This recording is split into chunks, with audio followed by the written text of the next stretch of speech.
what it means for us after all. So we'll explore all about Android's open source nature via the Android open source project, and we'll see all its benefits.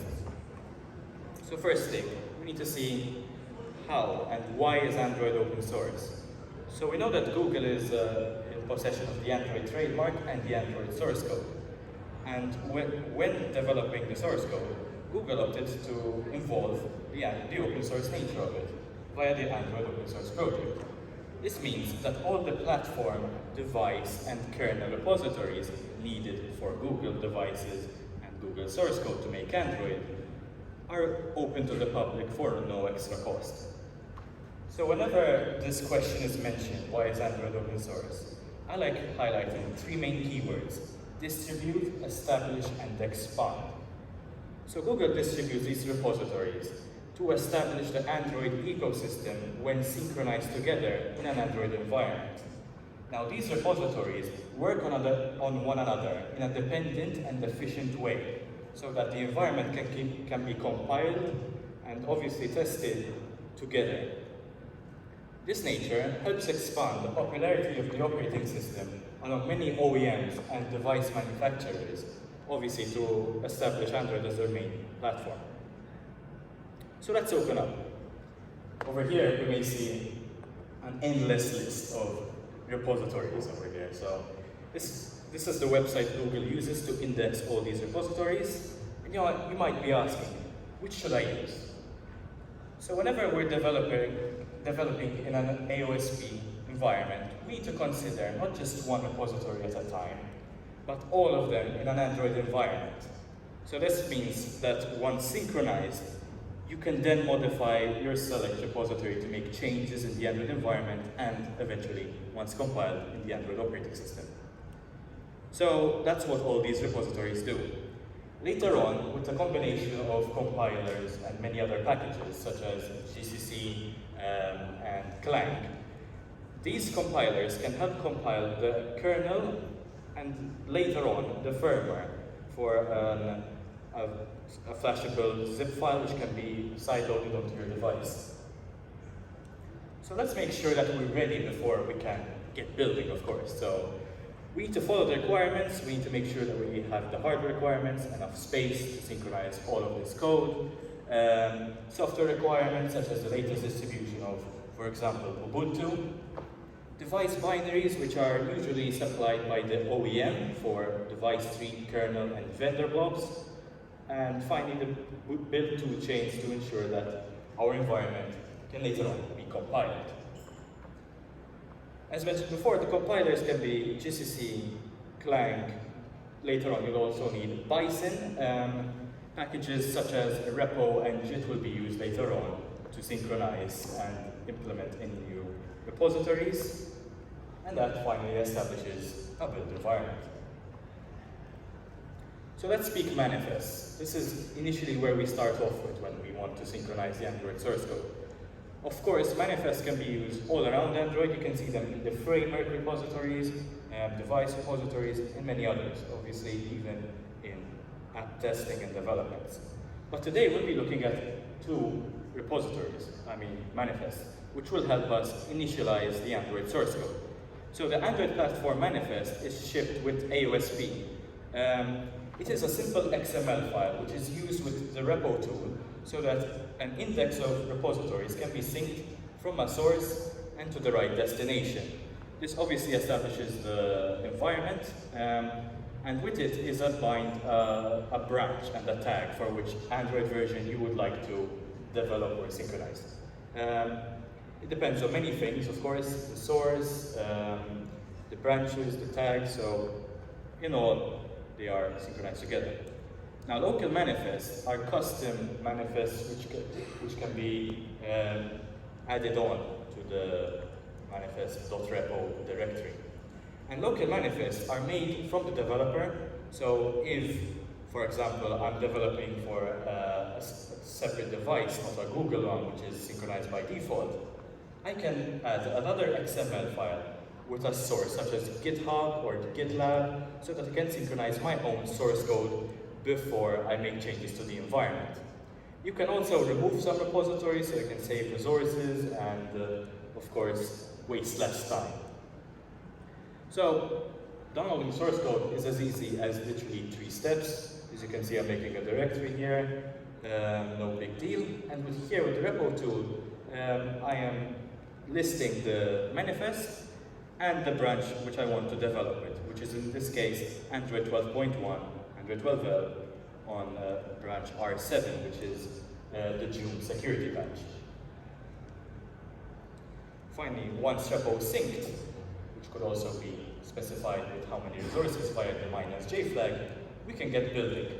So, the same way as I said with synchronizing the source code, building also takes 3 steps, granted that your environment and your device target is set up properly. So, firstly, we run this script called envsetup.sh, which is in the build directory.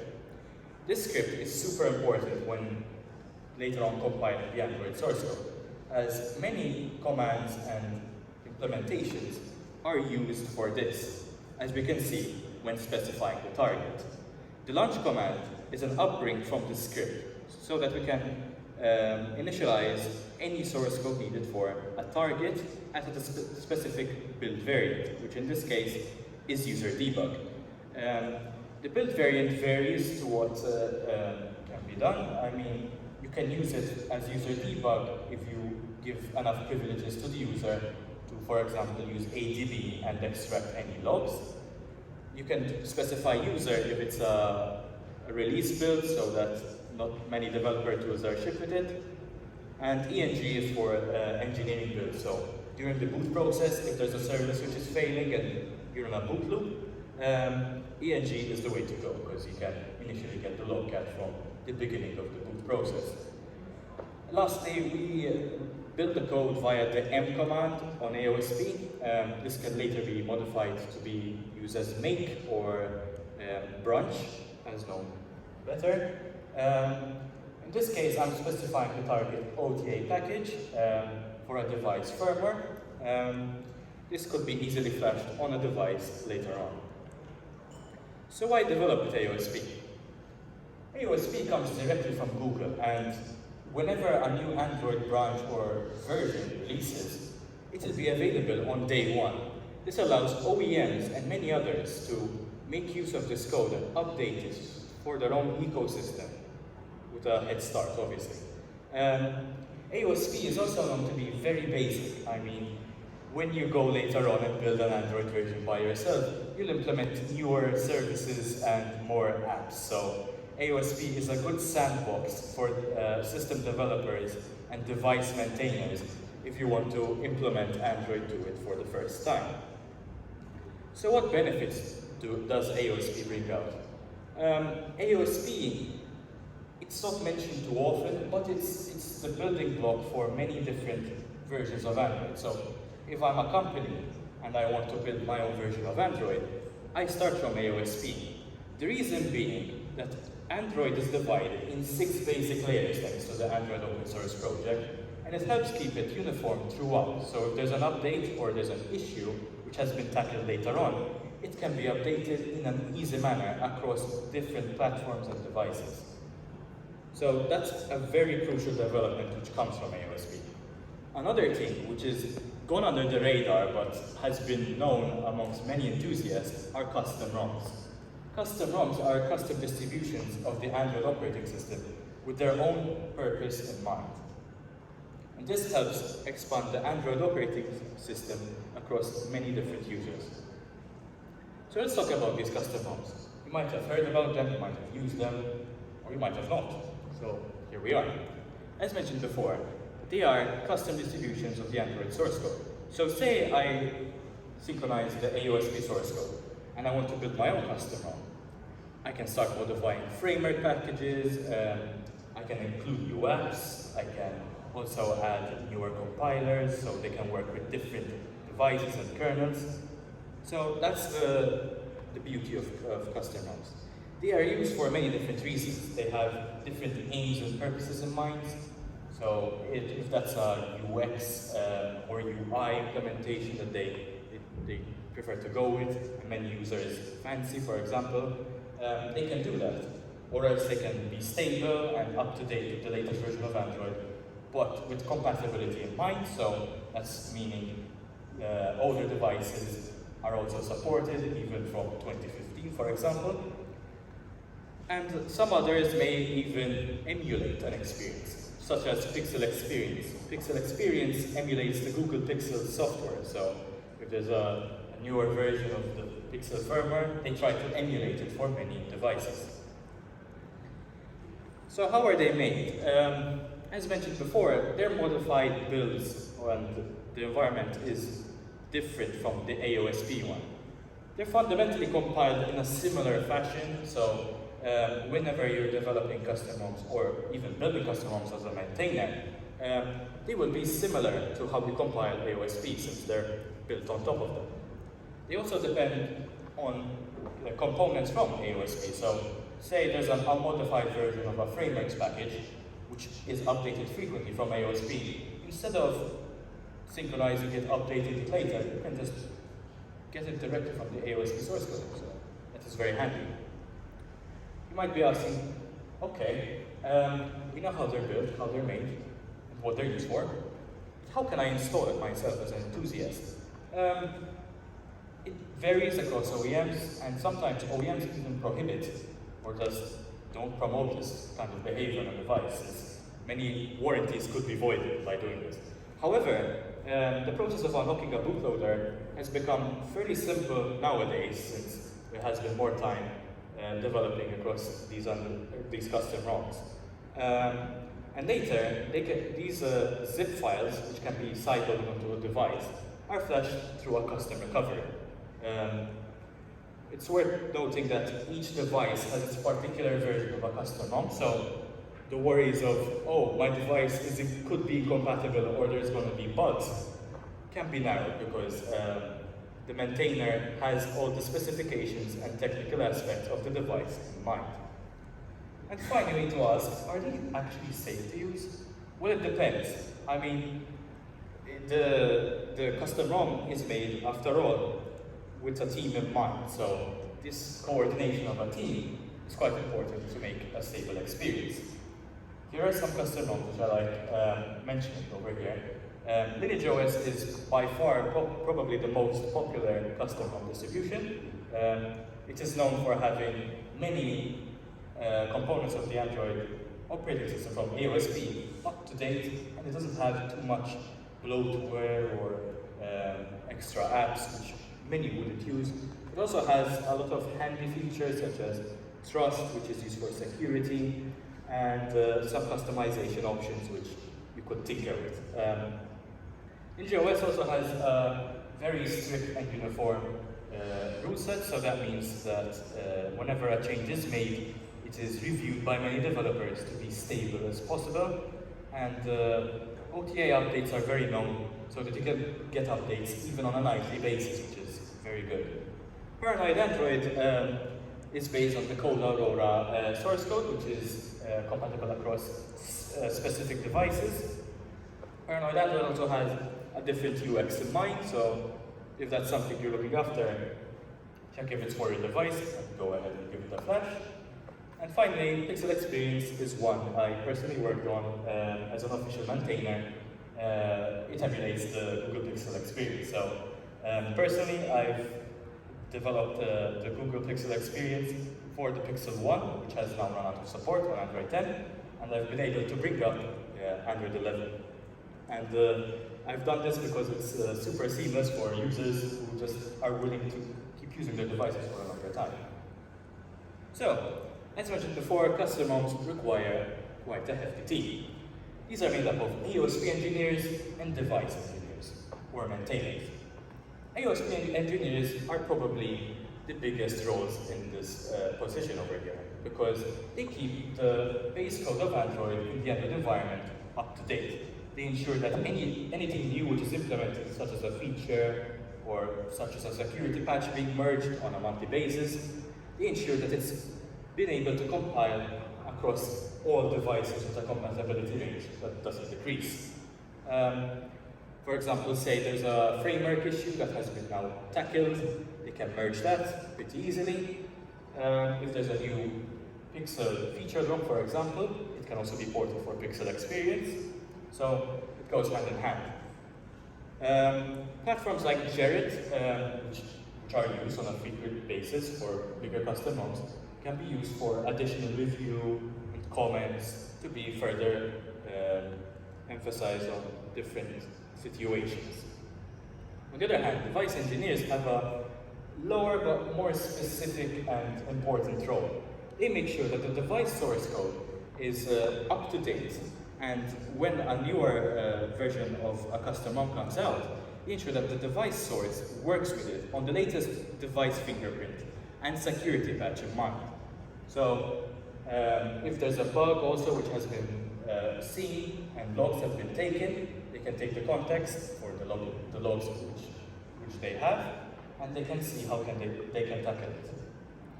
Device engineers can also work on kernel source, so that means merging a newer Linux version so that security features can be improved, and many others.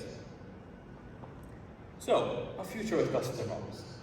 They give so much potential, so whenever I think of custom ROMs, I can only think of a utopia future with custom ROMs. So, I think we should embrace the custom work. So, people who make custom ROMs or custom device trees, they aren't employed by anyone. They do this in their hobbyist time and so on. But the results which come from this seem like it's a cooperation, more or less. However, it isn't. So I always imagine this mindset that once a device is out of support, in collaboration with OEMs, I think there could be a future where your device could last longer.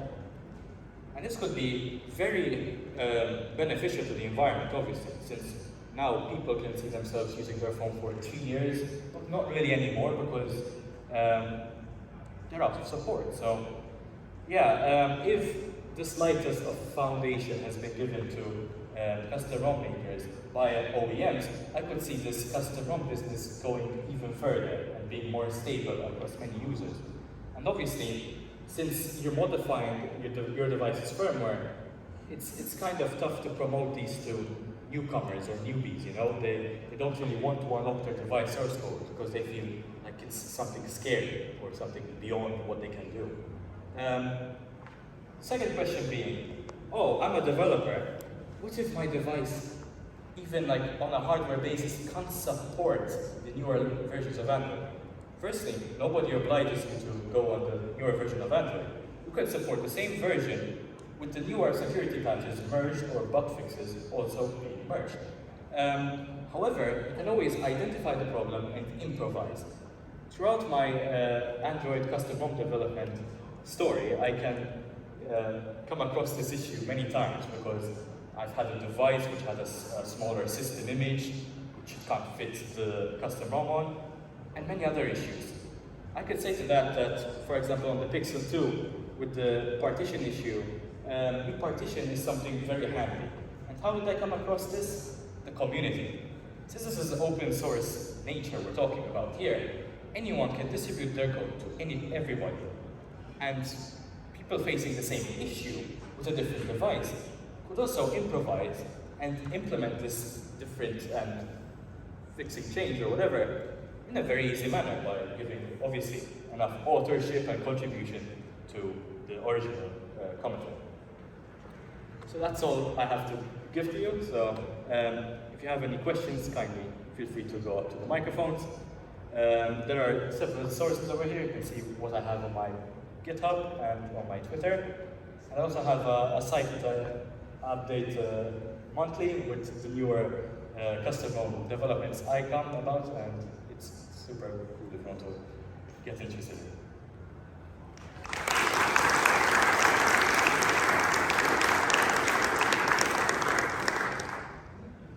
So yeah, anyone has any questions, go ahead.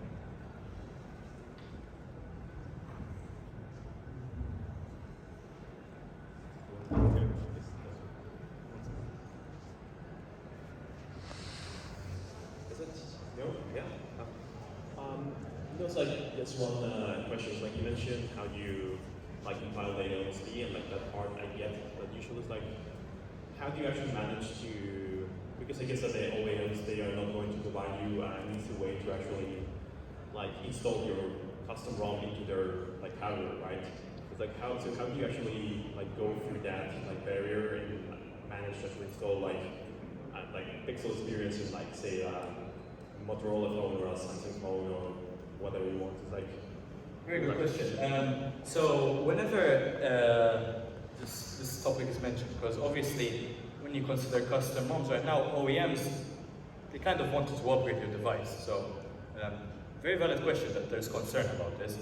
However, Motorola devices and Samsung devices, for example, they do have a public status in the custom ROM development. So many people come together just to decompile the device source code together.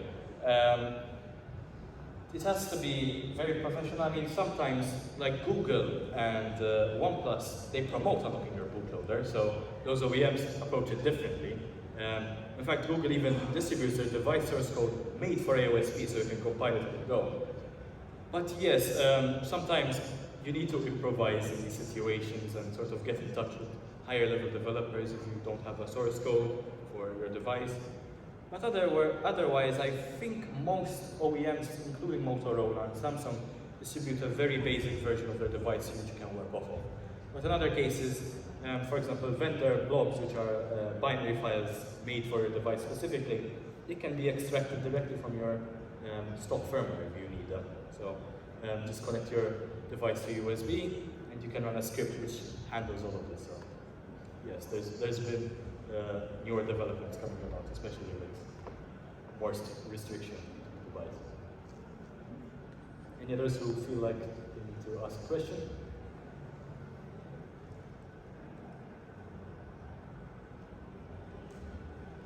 Thank you very much.